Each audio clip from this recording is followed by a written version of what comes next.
The most obsolete idea is go to school, get a job, work hard, save money, get out of debt, and invest for the long term in the stock market. See, why would you save money when they're printing trillions of dollars? The gap between the 1% and 99% is massive. You see, it's not just money. You have to step back and look at the bigger picture. So what do you do? In every one of us is a poor person. There's still a poor person inside me. There's also a middle class person, and the middle class persons want security. They want that steady paycheck. And there's a rich person. And they're all inside of us, except that it's not taught. You're taught to go to school, get a job, and get a paycheck. You're not taught to how to get rich. If you read Rich Dad, Poor Dad, my rich dad refused to pay me. He said the paycheck was one of the most damaging things you could take in your life. He says the moment you take a paycheck, you're an employee, and that's the mindset. So my rich dad never paid me. It drove my poor dad, government employee, nuts. You gotta pay people, you gotta pay people. And Rich Dad was not saying that the paycheck was bad. He says you didn't want to be a slave to money. So as an entrepreneur, if Rich Dad folded, I just started another company. I don't need a paycheck. I don't need anybody to take care of me. If my government doesn't like me, I move to another country because they need entrepreneurs there. So the entrepreneur is not so much the business. The entrepreneur is really the mindset and the skill sets and the different set of rules. You see, small business does not operate in the same rules as big business. Entrepreneur is a mindset first, a skill set, and rules. And depending upon whether you're an employee or a small business, the rules are different. The mindsets are different, the skill sets are different. If you could say one thing to somebody who's never been an entrepreneur and they're thinking about making the leap of faith into becoming an entrepreneur, what could you tell them? Well, I'll just tell them the same thing that happened to me. My last paycheck, I still remember it clearly. It was one of the worst and the best days of my life. And I was in Puerto Rico. I was working for Xerox, and my boss gave me it wasn't a paycheck, it was a bonus check. I think it was about $30,000, taxable. It's the only problem with that. So I got this check and I went, holy mackerel. So I was excited, but I was also disturbed. And so this other guy comes up to me, his name was John, and John says to me, he says, you're gonna be back. I said, why? He says, because you're gonna fail. I looked at him and said, look, few expletive words, because that's what he did. He left Xerox, failed, and he came back. And I said, look, you failed and you came back, but I'm gonna fail and I'm never coming back. And that's the attitude. Do you know what I mean? If you say, well, if I fail, I'll go back to mommy and daddy, then that's what you'll do. So if you fail, that's when I became an entrepreneur, because I had no money. I had no money for years. I didn't have a paycheck. But that's what my rich dad encouraged me to do. He says, when you don't have this paycheck, you get hungrier, smarter, and it's a test of your character. Will you become a crook? Will you become dishonest? Will you cheat and steal? Or will you become a better human being? So really, that's the benefit of becoming an entrepreneur, is you really find out who you are when you don't have anything. So you always have to look at the big picture. Too many people look at, well, what's going to happen to me? When you look at the big picture, you're also going to know that when something bad happens, something good's going to happen. But you got to prepare for whatever is coming. If you think next 20 years will be like the last 20 years, you're going to get creamed.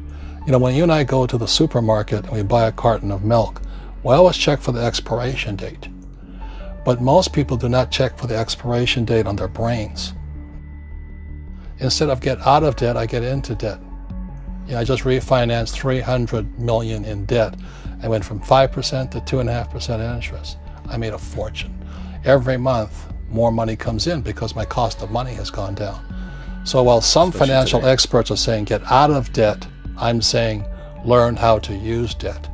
So when I came back from in Vietnam in January of '73, the first thing my rich dad said to me was go to school to learn how to invest in real estate. It wasn't real estate, it was how to use debt and taxes. Debt and taxes make the rich richer. Debt and taxes make the poor and middle class poor. So all the rich guys who are doctors and lawyers or, those guys, they're getting creamed and they don't know why. Doctors are getting creamed. Oh yeah, they're making more money, but the take home is less. Sure. My doctor just yelled at me. He was happy. He says, "Oh, guess what? I finally made $1 million." And I said, "Yeah, this was just 3 weeks ago." And so I said, "Yeah, well, how much you pay in tax?" He says, $750,000 in taxes. So his net was about $400,000. That's not bad. But when I make $1 million, I keep $1 million. And the reason is because I don't make it by working for money. See, if you work for money, you're taxed. So that's why lesson number 1 in Rich Dad, Poor Dad is the rich don't work for money. What we do instead is we create businesses as entrepreneurs. We acquire real estate. I don't invest in the stock market. Okay? So the reason is because as entrepreneurs, I have more control over my income, how much I make, and how much I pay in taxes. And because I'm an entrepreneur as well as an investor in real estate, I pay 0 tax. So every time I make, let's say, $1 million as an entrepreneur, I immediately invested in real estate and have a 4-to-1 step up. So I put $1 million in real estate, I get $4 million from the bank. That's why I love banks. But the banks are screwing everybody else, terrible, but it's good for me. That's why you say when you print, it's good for you, but when you print, it's bad for people that work for money. Because when you print, savers get creamed and people who work for money get creamed. When they print, debtors get rich. You see, debt and taxes make the rich richer, and debt and taxes make the poor middle class poorer.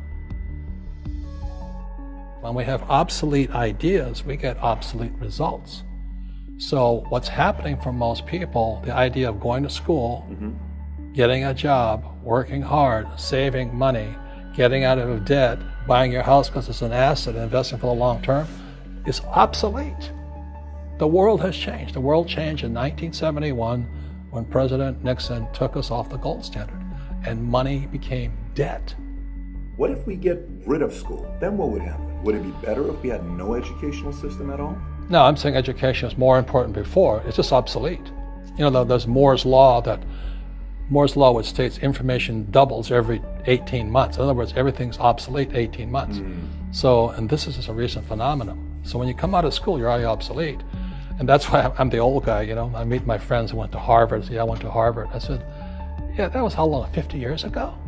Today, the banks are charging you interest to save money. In other words, banks don't want your money because they printed too much of it.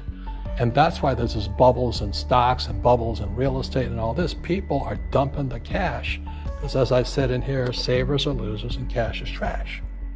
And yet people are, well, I want a high-paying job. Well, that's an obsolete idea.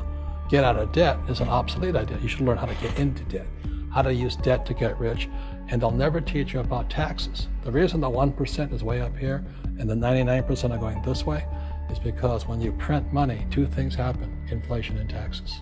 It's going to crush you. And any entrepreneur thinks, I'm just going to make money, I'm going to start a business and make a lot of money because of what we talk about. They really have got to smell the roses, man. That's not what the real entrepreneurs are doing. Most entrepreneurs, there's 28 million small business owners in America. 24 million are what are one-person entrepreneurs.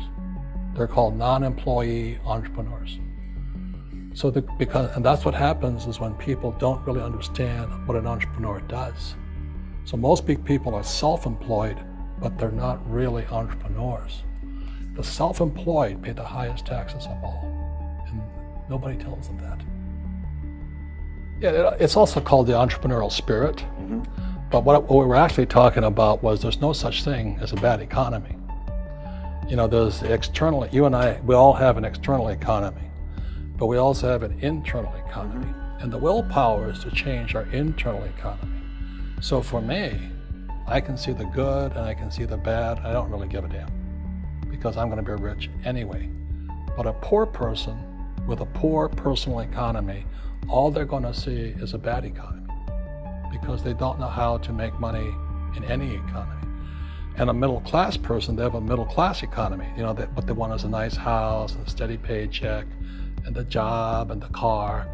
And so when you take their job away, to them, that's disaster. Well, since an entrepreneur doesn't have a job anyway, it's no big deal. So all I'm saying to people, and it's what Bucky Fuller taught me, is always two sides, you know what I mean? You know, to use plural, at minimum two. So if you think the economy is bad, it's because your economy is bad. If you think that steady, employment is important, then you'll see an economy without jobs. Your economy versus the external economy. What you control versus what you can't control. I can control. Yeah, it's called an internal focus versus an external focus. So the real entrepreneur has an internal focus. That if they fall down, they say, "Oh, this is good, because I'm going to go up higher." The average person will fall down and say, "Oh, I'm going to take some Prozac," or somebody has a mistake. "Oh, the mistakes don't matter." Well, mistakes matter. It means you didn't know something. But a real entrepreneur, whether they fall down, they always can go up. They can stand back up and go higher. That no matter what happens to them, they get stronger and better and smarter and happier. But a person with a weak internal mindset is that they're so afraid of what happens, it generally happens. Like, people who are afraid of losing their jobs, they generally lose their jobs. You know what I mean? Yeah, so everything you can comes through you. Yeah, so the entrepreneur first job is to control inside here, not outside there. The moment you take that paycheck, you're an employee. You've got to be stronger than that. It's about inside control.